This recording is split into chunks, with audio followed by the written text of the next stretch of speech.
अब चेन्नई एक्सप्रेस देख के मैं और मेरे दोस्त विशाल के जैसे कोई गोवा जाने के सपने देख रहा हूँ। कर लिया। Goa is on. तो किस्मत उसे रामेश्वरम लेके जाती है।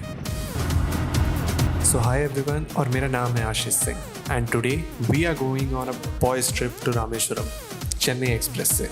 चेन्नई एक्सप्रेस तो रामेश्वरम नहीं जाती। हुर हुर हुर दबंग दबंग। अच्छा लग रहा है जा रहे हैं तो बहुत अच्छा लग रहा है सर। अब विजयवाड़ा से चेन्नई जाने के लिए कुछ दोस्तों की कंफर्म टिकट थी और मेरे जैसे लास्ट मोमेंट जॉइनर्स के लिए जनरल टिकट का सहारा था।